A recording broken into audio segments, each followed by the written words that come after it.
we have broadened the understanding of where we are. We're gonna probably obviously get a little bit deeper. I think as far as we are concerned, you and I are concerned, we've kind of described what it is, how it works. Mhm. Well, where are we now compared to where you think we're going to get to? I feel like I'm losing my mind. Is everybody in the world blind? Please, Lord, give me a sign, a sign. All right, we are live. Good morning, good afternoon, everybody. My name is Craig. It is Fact of Madness with a brand new show. New year, new show. We're calling it Web of Facts with my friend Walter Heber. He is with Promethean Link. We hooked up a couple of weeks ago, and we've been going strong. And somehow we now have a show. So, Bring it. but how you doing today, man? Brother, it's been a good morning. I've been busy. What do we got going on, man? We got the name of this show is I Know More Than You.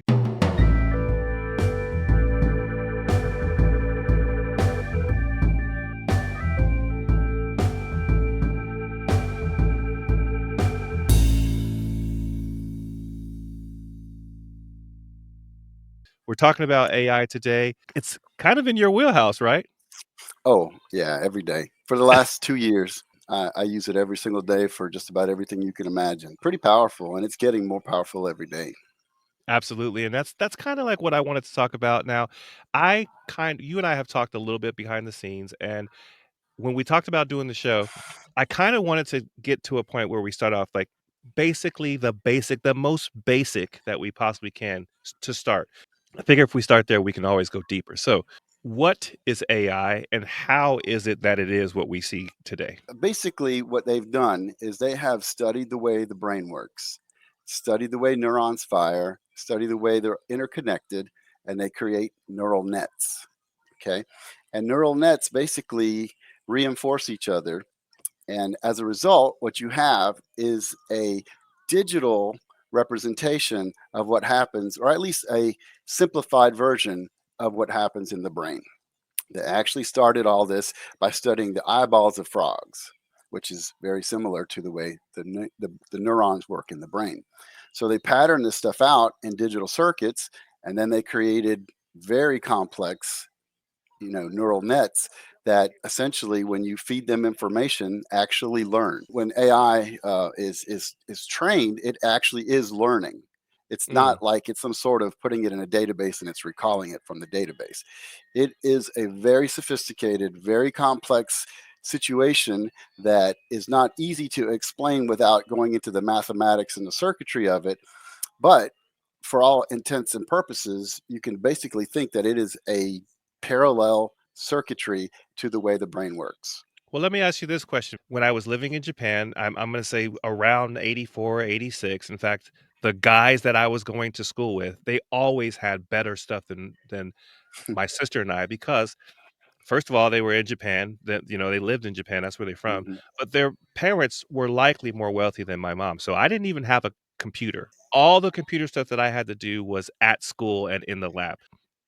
What is the difference between the way that computers were made, Mhm. originally, and then how AI is? I mean, I know you're saying it's based on the brain, but really, what was the Right. difference? What was the big difference? Okay, so I mean, it's kind of a complex question to answer. Essentially, what you have in a typical computer scenario is you have memory, right? So you Mhm, have little sectors that hold zeros and ones, and you have a processor that, so essentially, you have a register, it fills a register, that results in a cycle, and then it computes, it gives another answer, and then pulls other new memory or adds to other memory, and that generates what shows up on your screen, and the interplay between the different types of memory, such as a hard drive and RAM, generates what you end up interacting with. That's the old standard model. It's gotcha. basically a library that you put books in and you go pull books from. That's the Okay, old model. Okay. It's sure. static. In AI, what you have are banks of, for the simplest way to describe it, I would call them capacitors. It's memory, is all it is. It's memory.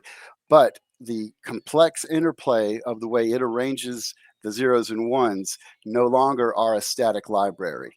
They create Gotcha. what's known as an embedding. And an embedding is essentially a statistical map See, the Mhm. thing is that there's not a lot of good terminology to make this complex stuff into simple parallels, Right. because what you end up having is a very sophisticated articulated web of concepts and words that have been trained over and over and over with new information and additional new information and feedback loops, and it actually learns. Okay, Mm. so when they say that it learns, it's not that it's programmed, it has actually gone through mistakes and feedback loops, just like you and I do when we touch a stove and say, "Ooh, don't do that again." It is actually doing in a digital form exactly what our systems do when we learn through mistakes. The input and output is different, but it is a representation or at least a parallel to what we go through. You mentioned the bank, kind of a Mhm, library bank, which was mhm, the computer model,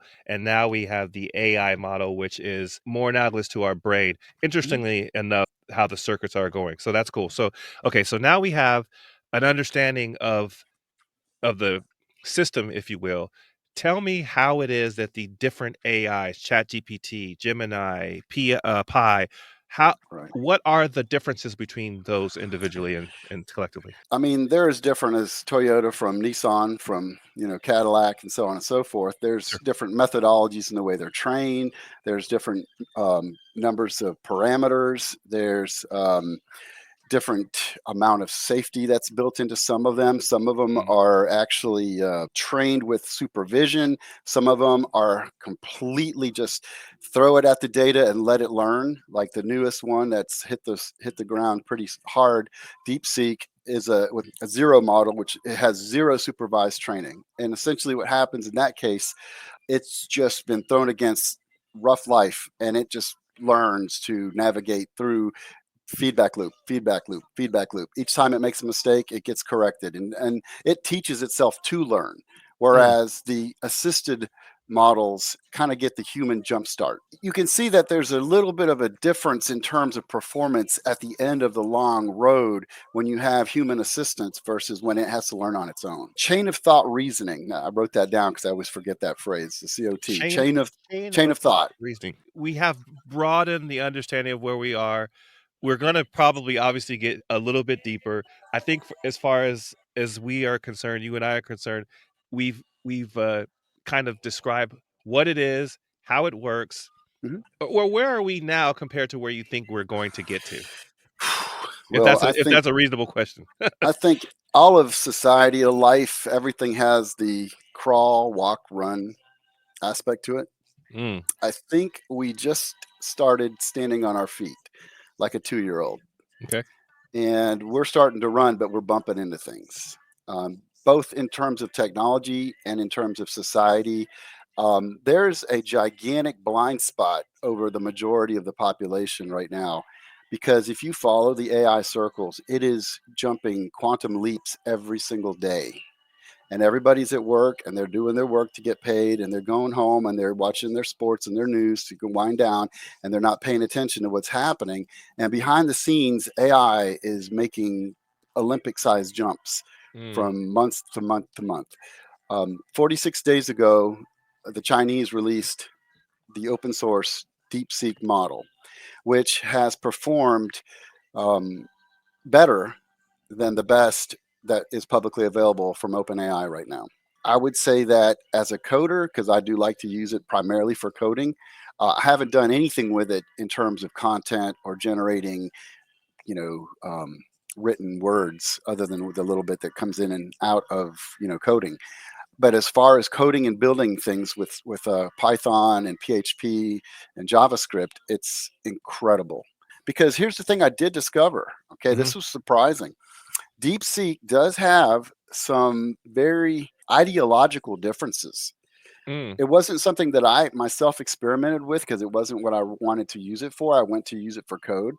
But I have a buddy of mine, his name is Dave, and he is a very intelligent coder and very intelligent. I mean, he's a very staunch patriot, very pro American, and he started asking it political questions, and he okay. started asking it questions about. And you're talking about DeepSeek being the Yeah. The Chinese, Chinese, yes. right, right. Okay, so interesting. I mean, Yeah. without even hearing what the question that he asked, Yeah. I can already kind of on the surface imagine Hmm. that China being what and who they are, that there Hmm. might be some ideological kind of political differences. Yes. What is the country that we Thailand that Thailand?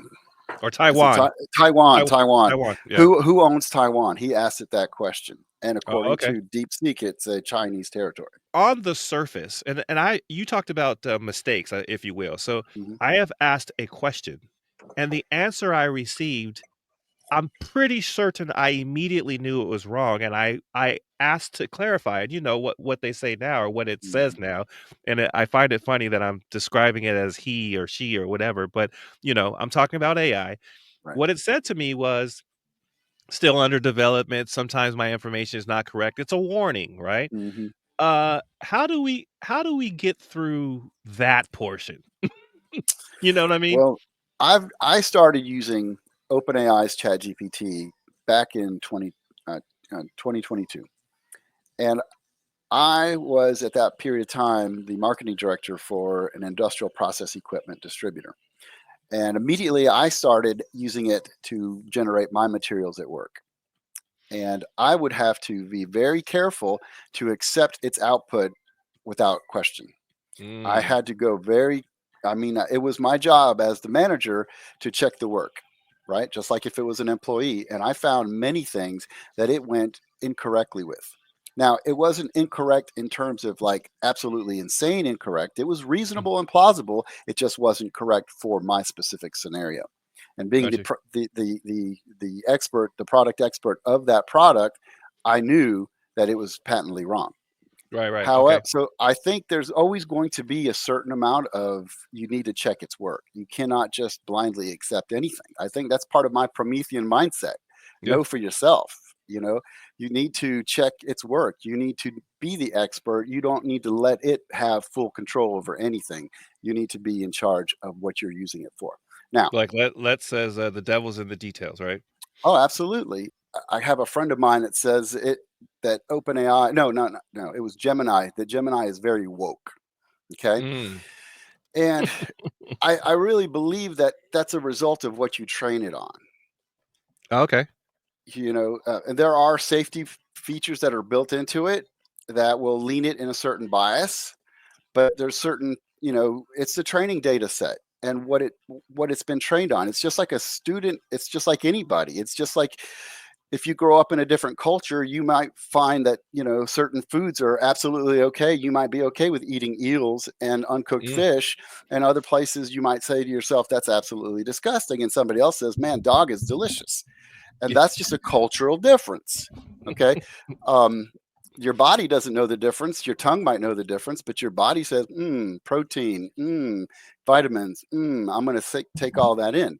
But culturally, we are brought up with different things. So if you're trained a certain way and the AI is trained a certain way, it's going to give you certain types of answers. Well, let me ask you this. So I know you probably heard kind of the notion that history is the best teacher. Mm, Why indeed. not why not just throw all the historical lessons that have been learned Right. to AI and let it figure it out? I know we have to still kind of coddle it along, but even in that, because the reason why I'm asking this question is because Yeah. history probably tells China that Taiwan is not theirs. Right. And the rest of the world at least perceives it that way. So why the hell does China still Uh-huh. think otherwise? Well, okay. I mean, we If might be let getting me into the weeds a little bit on that No, one, but no, go we're ahead. not. We're not. You're bringing up a very important consideration. What about the history of America? How about if it was trained on the Native Americans' perspective on the Europeans coming to the New World? It's Yeah, going to give you a totally different answer, isn't it? absolutely, So absolutely. it does matter. The problem is that history is written by the victors. I have heard people say that, and at the end of the day, that is true, right? Yeah, That is true. I mean, it is. I'm saying what you're saying is that the person who is writing it and the person who has to who makes it such is the people who won. Right. Whether that is the gospel or not remains to be seen. I'm Well, moving a lot because I'm excited about the conversation, so you might see my lights go all nice. crazy, but mhm, No, but I really do think that there's a lot of things to be considered when you're using a training set for your knowledge base. And mm, biases and I'll say prejudices and opinions seem to be more common today in everything than they were when I was a kid. So I was brought up with a very, I've even heard it referred to as a Rockefellerian educational system, right? mhm, And I kind of, being a kid in my household where being an intellect was encouraged and not fitting in was a natural thing because it was just our family. My mom was Puerto Rican. My dad grew up in Venezuela. He was American, but his father was in World War II and stationed all over the planet. And so that was one of the places they ended up. And so my upbringing involved a lot of classical music, which wasn't very typical, mm, intellectual debates and conversations that would not be your typical, let's talk about football teams in the NFL. right, So I wasn't really raised in sports so much. I like to play baseball myself. I enjoyed it a lot, and I would play football, and I was a wrestler in high school. But my training set did not involve sports. Let's put it that. mm, And and so as a result, the way I look at the world is probably very different than what I would appear to think about it if you just judge me on a superficial level.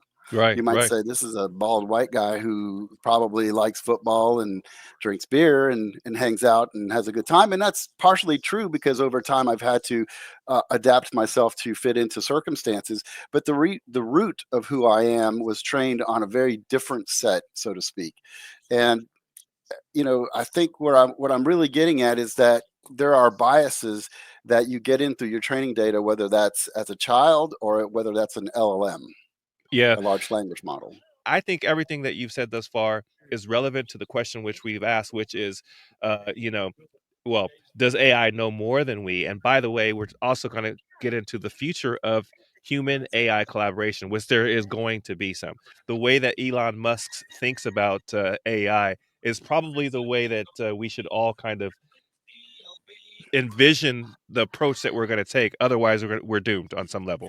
Is that too? Is that Hmm. too? Is that Hmm. too? You've What is limited my options, but it's not a terrible set to go through. So let's walk down that road. I'm good with that.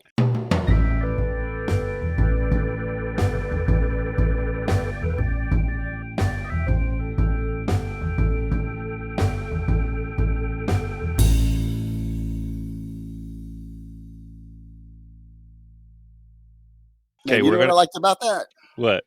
I like the asymmetric music. Oh, yeah, the, syncopation, all that stuff. You said Yes. asymmetric, but that's what we're talking about, right? That's Yeah. yeah. I Yeah. mean, I dig jazz on a lot of levels, and I also like the imagery, which was I mean, we talked about kind of the foundations of it all, and now we're kinda reinforcing what we're talking about. For or against, and I'm not saying I don't think either one of us have basically said that we are for or against AI. We're Right. just kind of recognizing that there's a way that we probably need to approach it. And I didn't mean to limit you. So fight yourself out of any box that I put you in. No, no, you're good. You're good, man. And I can fight out of most boxes. So my Roger that. my thoughts are that it's a tool. It's a hammer. Okay. There's a lot of tools that are dangerous. A gun can feed your family if you take it hunting, or can blow your arm off or your hand off or do something terrible, right? Good. Yep. So it's what you do with the tool. And in the hands of a skilled craftsman, a knife can turn into beautiful work. And in the hands of a carjacker, it can really do some stupid things to people. So I think AI is the same thing. The problem, and I wouldn't say the problem, I think the challenge for humanity with AI is to behave responsibly. And Mm. I think that responsibility is a thing that has fallen out of, it's no longer fashionable. Wait, We wait. as So yeah, go ahead. responsibility of the Of everybody. receiver of the information from AI or Sure. AI's Both. okay. So Everybody. with balance basically is what you're saying. With balance. I mean, I In always go totality. back to the best efficiency point, and I Mhm. believe that you have to manage the difference between rights and responsibilities.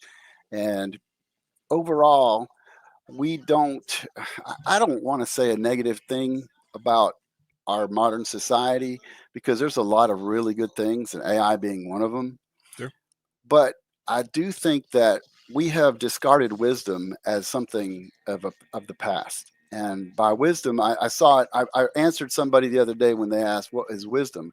And they said, "What is being smart, being intelligent, and being wise?" And I said, "Being smart is knowing the differences between fruits and vegetables. Being Mm. intelligent is knowing that a tomato is a fruit, and being wise is knowing not to put a tomato into fruit salad." Okay, because you have to know how to apply it. And when I was in education courses, they had a thing called Bloom's taxonomy. And Bloom's taxonomy starts off from the lowest level where you have knowledge, and then you go to comprehension and analysis, and then synthesis and evaluation. And there are all these little steps. And it's like a hierarchy, just like a hand of cards. You know, you got a pair, and then you got three of a kind, you got two pair, so on and so forth, all the way up. And I think wisdom is a long term, big view of things. If you see wisdom in general, has a long view of things. It delays gratification now because you're going to end up with something bigger and better later. And And it's also informed with those things that you're talking about, the information from school, but it's right, informed with just life in general, right? And right, then from those things collectively, like you're correct, saying, you take all those pieces together and you get a long-term result, which correct, we call wisdom, which and right. that makes sense. That makes sense for I, sure. I Absolutely. do. I think that it is that, and long term strategies. I like Jordan Peters' use of that phrase because that's where I got it from. But I think I've felt it in my gut most of my life. Is that you do have to delay gratification, that you do kind of turn your head away from instant gratification. And here's where the design flaw. You know, we talk about the algorithm, feed the algorithm, and the algorithm feeds us garbage, and it puts us in our bubbles and all that. Mhm. Okay, what the main algorithm has happened for the last 125 years in America and in the world at large is convenience. If I want to sell you something, I need to make it convenient. If it's not easy for you, you're not going to look at it. If it's True. complicated and it takes more than 2 seconds worth of thought, you're going to say, well, give me the one that I don't have to think about. We all want a shortcut. We all want to embrace instant gratification. You being a sales and marketing person, you know that the thing that you're gonna give to a person you're trying to sell something to is the offer with benefits. There was a Ferrari at a car place, and a lady Mm, comes in, and it's, like, dirt cheap, but she refuses it because why? She yeah, needs a van for her kids. right, It's right. there's no benefit to her. As a society as a whole, we short circuit things. We mentioned the word heuristic, and the heuristic is a shortcut. It's kind of like the superficial signal that you look for that tells you that this is okay or not okay. Confidence is more important in our modern society than competence. Hmm, Okay, and they should go hand in hand because that's where the heuristic comes from. If you're good at something, then you're not usually shy or afraid to talk about how good you are because you can back it up. right. But what has happened is over 100 years, 125 years, people have recognized that confidence can get you in the door better than competence. You might be really good at something and not actually display the signals of it because you're so good at it, you realize how much you don't know. You made me think of the pause that I think we should all take when it comes to AI on some level Mm, because, at the end of the day, you can feel confident that this entity, this mm, thing is going mhm, to have all of the answers because you know that it's skimming all the data, all the information. So of course, when you take all of those things together, then the answer is going to be correct. But we have to remember that there is somebody programming or putting that information to it or leading it to the well, so to right. speak. Which Mhm. also kind of leads me to another question. Will there ever be a time where AI doesn't need to have humans input the information or lead it to the Yes, well? it's already there. It's already there. If you look at what they did with DeepSeek, it is a self-trained model. That's what I meant by zero Mm, okay, assistance. Okay, okay. it trained itself through trial and error, whereas the OpenAI model required additional training from humans, and so did Gemini, and so did a lot of the models. There's some differences there. It's an open source model, which means that you'll be able to look underneath the hood and modify it. I think I would encourage anybody that's in this game that wants to really understand it to get a local copy. That's the other thing. You can download the thing. If you've got the hardware to run it, you can actually install it on your own computer.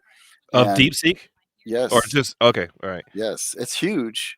I mean, you're going to need a lot of processor. You're going to need a lot of GPU. You're going to need a lot of RAM. You're going to need a lot of VRAM. You're going to need a lot of everything. But it is doable. I think because we're going to get into the kind of evidence of it all, so to speak, I think it's a good time to actually hear what Elon said about it, Oh because yeah, you're kind of touching on it. I do worry about AI actually, because we are creating an intelligence that ultimately will be far more intelligent than any human, and ultimately more intelligent than the sum of all humans. So, in creating AI, we need to be very careful and like kind of. It's like having a sort of a genius child. You want to have that child grow up with good values.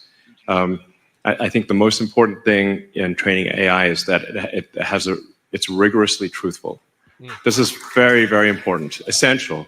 And my concern about a lot of the AIs that are being developed are that they're trained to lie, and in some cases with potentially disastrous consequences. I mean, when Google Gemini came out, people asked, like, which is worse, misgendering Caitlyn Jenner or global thermonuclear war?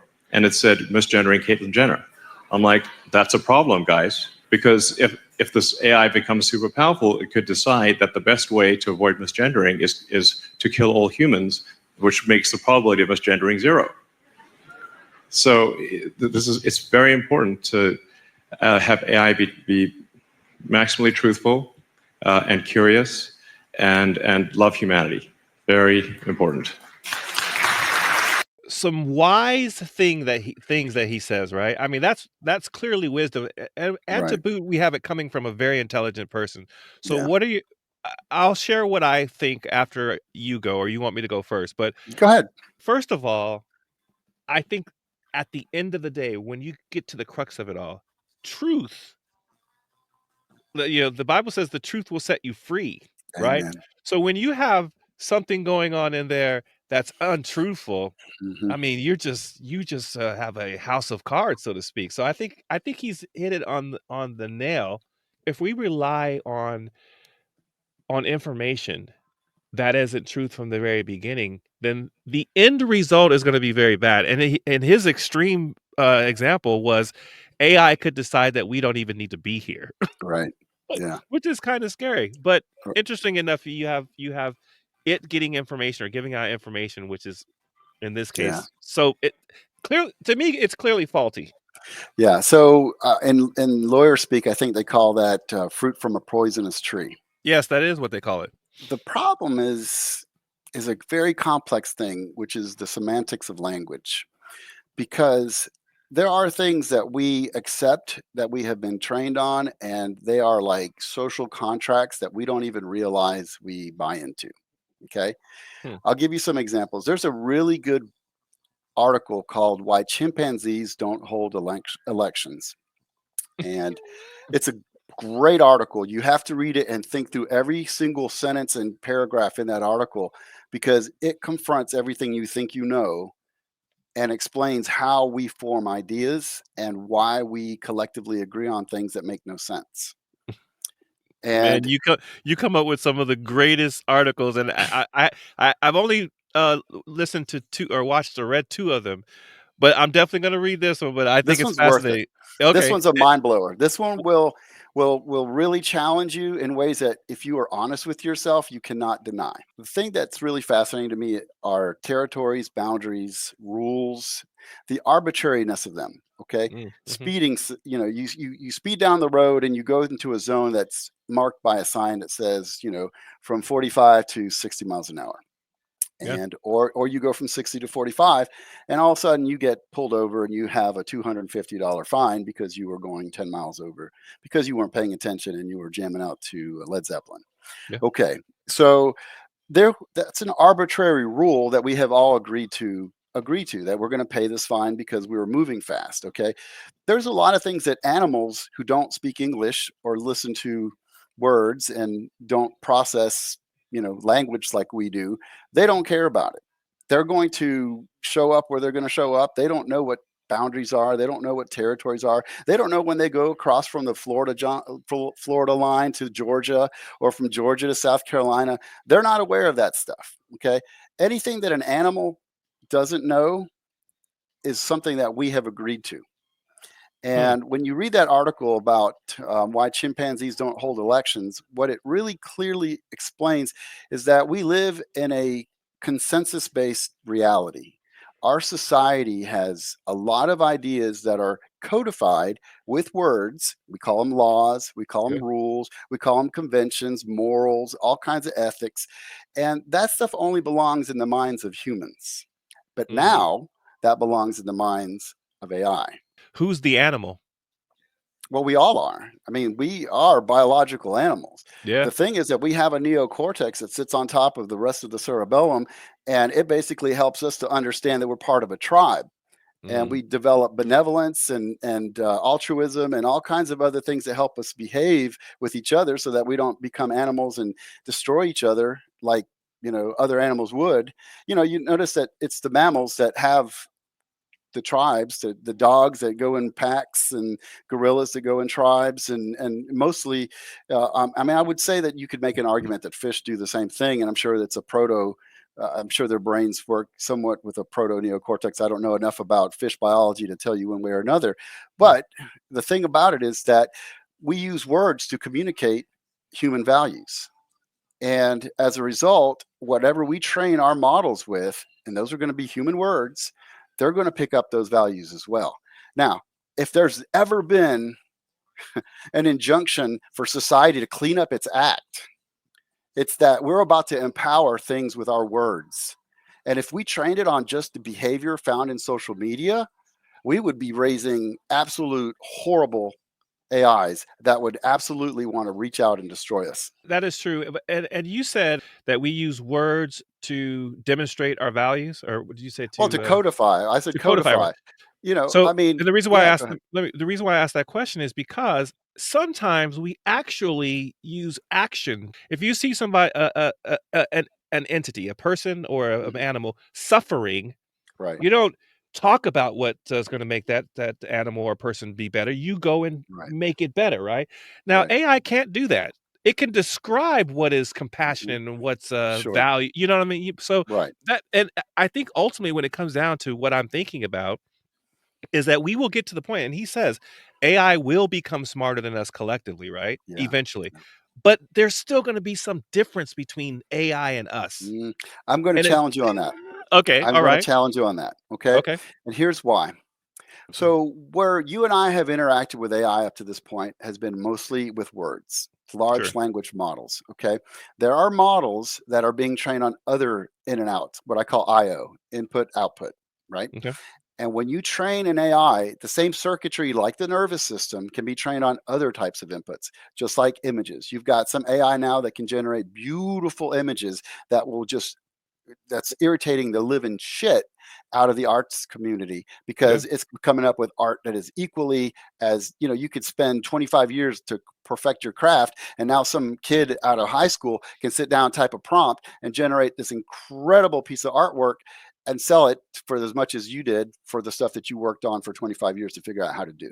Right, Okay. right. And as a result, we have different types of AI. It's still using the same tensor logic, it's still using the same neural nets to program itself, but the inputs and the outputs are different. So it's no different. You could create a sympathetic nervous system that is trained on something, some input output. It could be trained on just facial recognition. It could be trained on the interactions between your facial expressions and your sound and what you hear, the intensity and the word choice. The LLMs can do it. I have a friend of mine who is developing a lot of AI, and his AI is able to do some things I'm going to keep confidential until he reveals them, because they're world changing, and he's going to be probably the next richest person on the scene, because he's developed something that nobody's done yet, and it's absolutely amazing. But I Do mean, do there's you a remember the line, "What's in the box?" right. You know what Yeah. that's from Seven? That's when you said that, I'm gonna keep it Oh saying I my was like, "Oh my God. gosh, From what's in Seven, the I box? hated that movie. What's in the That movie box?" scared. That's the only scary movie I hated. It's All the one of my rest of them, favorites. yeah, it's a psychological scary movie, man. When you start thinking about what humans can do to each other, that's where I get scared. I don't get scared of monsters, and it's people on people that worry me more than anything. And that's where I'm even more worried about the people that are in charge and people with the use of AI, rather than the AI itself. I don't fear AI because I think that if we are training it to be ultimately, what's the right word? If we train it to be as intelligent as possible, I don't think that it's going to turn around and decide that we're a bad thing. Okay. However, if you give it the ability to do just about anything that you can train it to do, and then you put it behind the hands of somebody that's not a good intentioned, benevolent person, that's what I'm more worried about. Well, I think at the when we from start to finish, when we think about it all, there is gonna have to be some wisdom involved in allowing AI to get to its furthest extreme, right? Yeah. Because, I mean, even in the kind-heartedness and wisdom that you have and knowledge that you have talking Right. about it, I still see that there's some inherent danger, but that's maybe just because I've lived long enough to see things that are bad. But it doesn't have to be bad, like you're saying, and I know that you look at it as a tool, and I Right. think I look at it as a tool too, and Well, I actually feel like I'm embracing AI daily, more and more. right.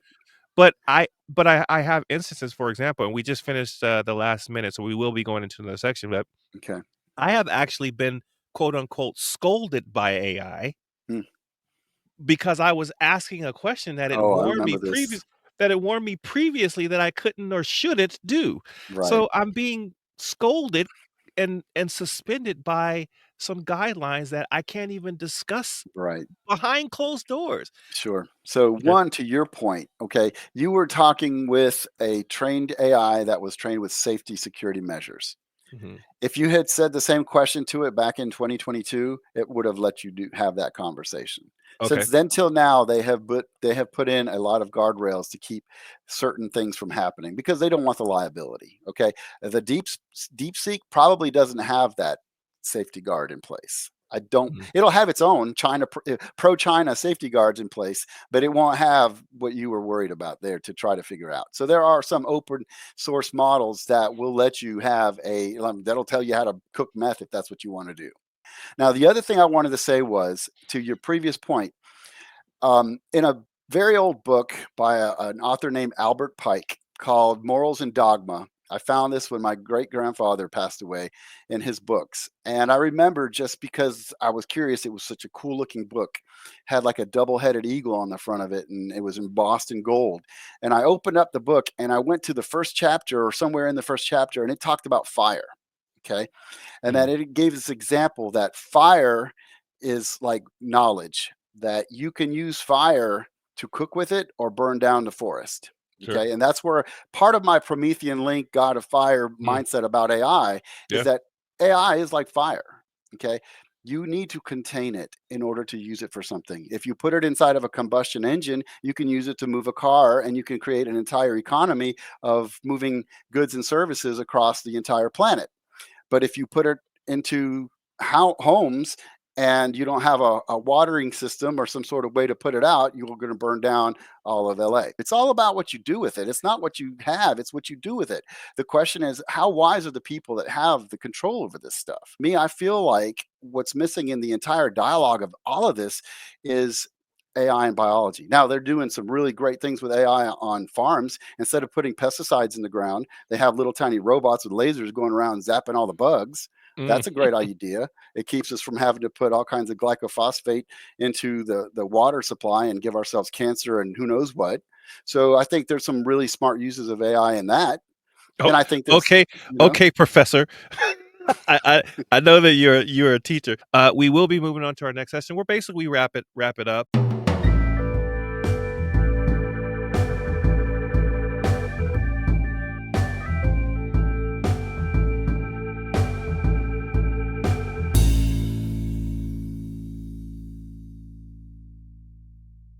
I know more than you, I think we may agree that there's no getting away from the fact that AI will become smarter than us, right? Yeah, it Uh, is.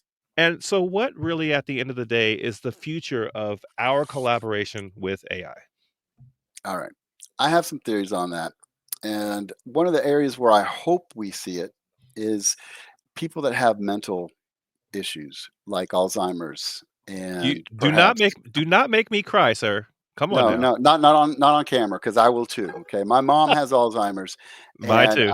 I would give up. You don't know how much just for 5 minutes to have a conversation right now, just to tell her what's happened since the last time I was able to talk to her, I got you. and I would love to see either AI figure out a treatment for Alzheimer's that reverses it, or stops it, or prevents it, but there could be another interface, another possible human, what they call HMI, human machine interface, where let's say you put a probe in somebody's brain.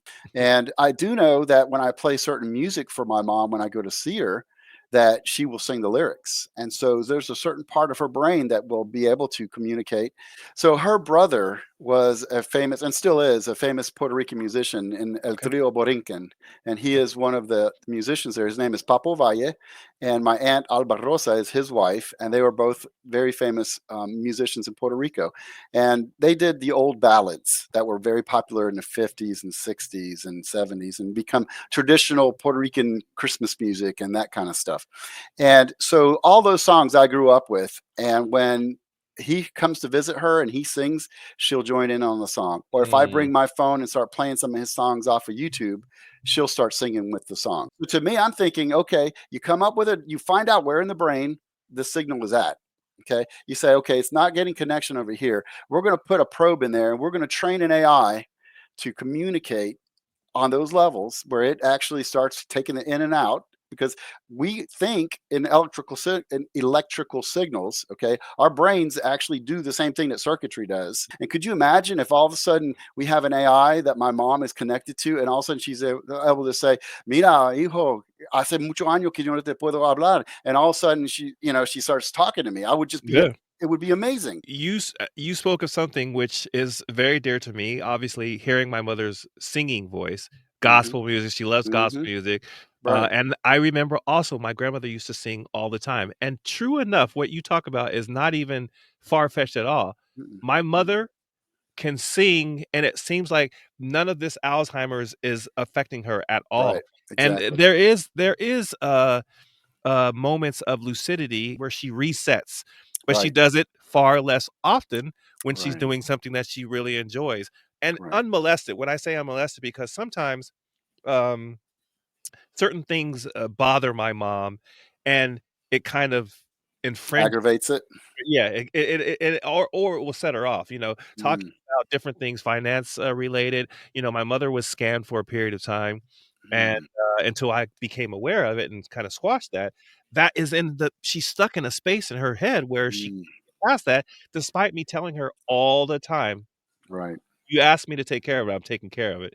But that Right. is fascinating to think about, um kind of intercepting the forgetful part of it, but extending the memory part of it. Right. I think there is a person that has had an implant put into the brain to interface with, I don't know if it's an AI or a computer system, but I do know that they have already done that. Is the insurance going to cover that? Yeah, Probably not. That would have to be something that would be an elective surgery or elective situation. And the problem with Alzheimer's is that when you're so close to the end of life, people don't feel like putting the time and effort and energy into doing something that would bring you the most amount of, I mean, if I could just have 5 minutes with her, yeah. it would be just invaluable. There's no money you could put around that. Let me just make a weird kind of, question, if you will, Sure. because you said voluntary, Hmm. and we are talking about set of circumstances, a disease that at the end of one's life causes you to forget things. Right. Why wouldn't we suggest or be amenable to, for example, having that installed like near birth? I mean, Wow. that's why I said it's weird. I mean, it's Whoa. like, what? It's weird. I mean, it's Whoa. like, what? It's weird. I mean, it's Whoa. like, what? Well, I didn't see that one coming. You caught me off left guard right there, bro. That was No, awesome. Okay. I mean, it's but not an impossibility. voluntary is a God. key word in my mind. It's like Yeah. this MFer is crazy. Well, I mean, on a theoretical level, it's not a terrible idea. My gut Mm. instinct was, holy crap, I don't want to put anything like that in a baby. I But agree. Right. however, I mean, you got a point. That's not necessarily a terrible idea if you're just looking at the realm of possibilities. Okay. Yeah. And But and and I at the same time, I the wisdom of it all, which is mhm, where what's coming into the conversation is right. there's something about it that says no. I mean, just like, like Yeah. so many of the other things that we could do to us, to people, Hmm. we Right. don't do for reasons. But and at the end of the day, I'm saying, Yeah. why not? But I still feel Well, probably not. and I understand that too, and I think that there's probably going to be in the near. I don't know if it's near, but let's say in 25 years that might be a reality that is common. Just like putting the sodium or the silver nitrate in the baby's eyes to keep the infections down. It's like a tool. It's what you do with it. For our mom. I'll leave you this last thought. Okay, Okay. what if what you find out when you are on your deathbed and you wake up on the other side is that you actually did have an implant, and this was just a ride at the fair. And this whole entire lifetime was a story that you picked out from a long line of DVDs, and you said, I want to have that lifetime because it was a really good one. Or I really love that character, or whatever it is that you Yeah. thought.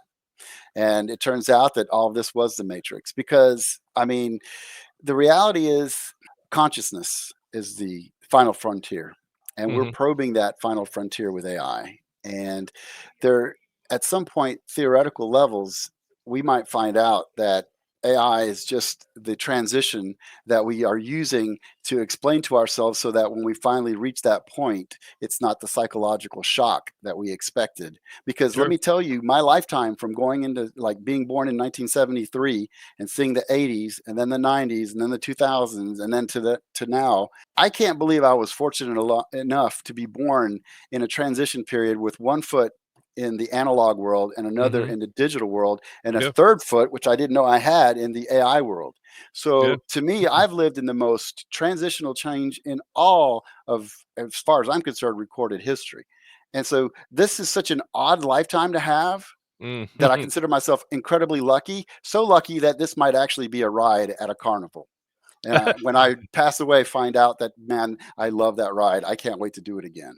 I worked in microbiology, under the microscope at times, and I saw Hmm. a very tiny world with me looking down into it and so many things that you cannot see. So Right. my perspective of something like that is informed in that manner that I can recognize that beyond that little slide with a cover slip on top and Hmm. a little piece of liquid that has millions of stuff running around in Right.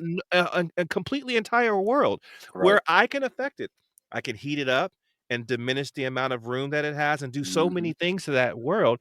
It's not so far-fetched for me to Hmm. understand that beyond this moment that we have here, Yeah. and even on the other side, that there's something that could be not quite the way it seems because it's just different.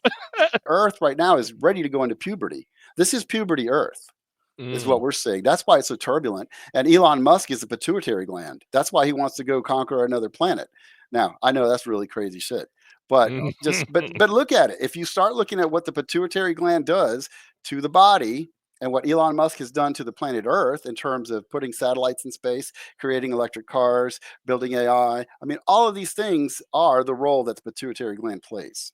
Okay. Now, So, I think that, something that might be interesting because you've used this analogy, and the first time you threw it at me, I was like, "What the hell is he talking about?" That's me having studied, blood cells going mhm, through a body. sure. But then I started thinking about it, it doesn't sound too terrible. So I'm gonna suggest that, we put together a show that kind of looks at the body the way it is and Mm. relate it to exactly what you're talking Oh, about, because I think yeah. that's kind of fascinating. Well, I And you did. know, Yeah. go ahead. Go ahead. No, I did that using AI. I asked it to make. I basically gave it like 12 or 15 different, like, this is this system, this is that system, this is the other, Mm. and it was like, heck yeah, it is. Let me show you more. As a new show starting off this year, with the limited time that you and I both have, I think that I'm excited to think that we could have other shows like this. I don't know if I'm sure. I hope it was fun for you, but it certainly was Oh, fun for me. heck yeah. I think all we need to do really is to let people know out there that the show exists, what we kind of talk about. We did it with drones and what was going on with that. I'm sure we'll be able to cover some other things. And AI is definitely on your list because you seem to know a lot about it. And just in talking to you, I kind of have a new, informed, wiser perspective of it. So I appreciate that. I don't have anything else. I thank you for my guest who's come, who I'm going to consider a co-host. We I appreciate your like it. time. Right side or left side, it doesn't matter. All I ask that you meet me somewhere here in the middle, because if we insist on staying on the opposite end of any idea, politically, religiously, etc., we will never find a place that we can agree. So everybody, with that, we'll say peace and take care. Love you all. Thank you. Thank you for watching. If you have a video you'd like for us to cover, use the submit link in the description or pinned comment. If you enjoyed this one, consider subscribing and hit the bell to be notified of future content. Be sure to check out all of the other content we have for your edutainment. We will continue to respectfully exercise our First Amendment rights and publish the interactions we have with government officials. Remember to like, share, and leave a comment. It's the easiest way for you to let us know your thoughts about our channel. I wanna be the greatest. Everybody on the fake shit. I look around and feel like everybody is the fakest. I make this every day and I'm impatient, hoping one day I blow up from the basement. Statement, the top is so vacant. I don't hear shit that I think is amazing. Waiting for my day when I'm playing sold out shows for 1,000 faces. Hey, give me that crown. Get in my way and to be put down. It ain't your place, all this my town. If I want that shit, then I'll get it right now. I'm losing it, the noose it fits, some loose shit, a stupid myth. You choose to live or choose to dip, you choose to fight or lose your grip and lose a gift. Oh.